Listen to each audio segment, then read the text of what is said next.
Security guards escorted Sheldon Adelson through the lobby of Caesar's Palace while hundreds of computer industry executives watched in stunned silence. At 46 years old, in October 1979, the trade show organizer had just been banned from hosting events at every major Las Vegas casino. His crime? Refusing to pay what he called extortion fees to casino executives who demanded cuts of his profitable computer exhibitions. Either he would find a way to build his own venue empire or watch his livelihood disappear forever. Everyone knew Sheldon as a scrappy kid from Dorchester, Massachusetts, who started selling newspapers at age 12 to help his Lithuanian immigrant parents pay rent on their cramped three-room apartment. His father Arthur drove a taxi 16 hours daily, earning $87 per week, while his mother Sarah took in laundry from wealthy Beacon Hill families. When Sheldon turned 16 in 1949, he borrowed $200 from his uncle to buy a small newsstand on Washington Street, working from 4 a.m. until 8 p.m. every day, including weekends. By 1963, he had built that single newsstand into a small chain of magazine distributorships across Boston, generating $43,000 annual profit. But what happened next would prove his real genius wasn't in magazines or newspapers. He discovered the emergent computer industry needed trade shows to connect manufacturers with buyers. In 1973, Adelson launched Codec, the computer dealer's exhibition, in a modest hotel ballroom with 167 attendees and 4 exhibitors. The first event lost $8,000, but he saw the potential as personal computers began transforming American business. Here's where Sheldon's method became unstoppable. First, he studied every aspect of the trade show business, from venue contracts to exhibitor psychology. While competitors focused on simply renting booths, Adelson analyzed what drove attendance and spending patterns. He spent 18 months visiting 47 different industry events across America, documenting technical specifications in 200 pages of notes. He identified 14 critical points where trade shows typically failed and designed custom protocols for each. This systematic approach meant he could spot problems competitors accepted as normal. Second, he weaponized his Boston street instincts for commercial advantage in ways his competitors couldn't comprehend. The same hustle that helped him sell newspapers in Dorchester snow at age 12 now helped him identify profitable opportunities others missed completely. He could negotiate 18-hour days without fatigue, a skill he'd mastered selling magazines, giving him endurance that psychologically broke competitors who needed regular breaks.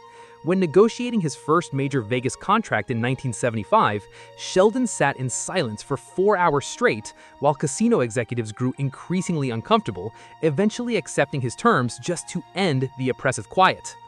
Third, he turned Codec into an essential industry gathering by creating artificial scarcity and exclusive access. He limited exhibitor slots to create waiting lists, then charged premium prices for preferred locations.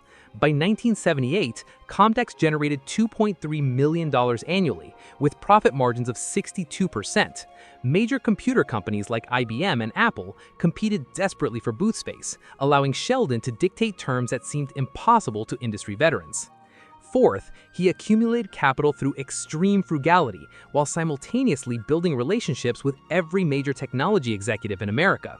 He lived in the same modest Brookline apartment, drove a used 1972 Ford, and reinvested every single dollar back into expanding Codec. Meanwhile, competitors spent profits on luxury lifestyles, leaving them vulnerable when economic downturns arrived.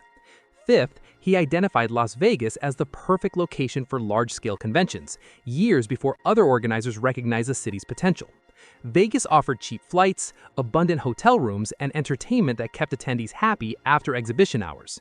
He negotiated exclusive contracts with major casinos, securing prime dates and locations that locked out competition permanently. This combination was devastating to traditional trade show operators. They were still thinking like regional magazine publishers, while Sheldon was building a national technology platform. But the casino executives who initially welcomed his business soon realized Codec generated more profit than their gambling operations. In 1979, they demanded 50% of his exhibition revenues as facilities fees, essentially extortion disguised as rent increases. When Sheldon refused, they systematically banned him from every major venue. And just when it couldn't get worse, his largest competitor launched a rival computer show with backing from the same casinos that had expelled him. They offered exhibitors identical services at 70% lower prices, funded by casino subsidies designed to destroy Sheldon's business. Within 6 months, major technology companies began defecting to the competitors' events. At his absolute lowest point, facing bankruptcy and industry exile, Sheldon made a decision that would define the next 40 years. If casinos wouldn't rent him space, he would build his own casino and control the entire value chain, from exhibitions to entertainment. In 1988, he sold Codec for $860 million to Japanese investors who saw technology trade shows as the future. But instead of retiring, he used that windfall to purchase the Sands Hotel and Casino in Las Vegas for $128 million. The ultimate irony came in 1999 when he demolished the original Sands and built the Venetian Resort, creating the largest hotel in the world with 4,049 suites. The same casino executives who had banned him 20 years earlier now competed desperately for partnerships with his property. He had become the single most powerful hospitality operator in Las Vegas.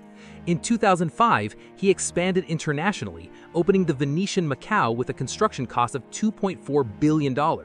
The property generated annual revenues of $2.9 billion, making it the most profitable casino resort in Asia. He controlled gaming markets from Las Vegas to Singapore, with total annual revenues exceeding $13.7 billion. When Sheldon died in January 2021, his net worth peaked at $35.1 billion, built entirely from that initial humiliation at Caesar's Palace. The man who was escorted out by security guards created the largest casino empire in human history. From trade show organizer to gaming mogul, that's the true measure of turning rejection into absolute market domination through strategic thinking over 40 decades.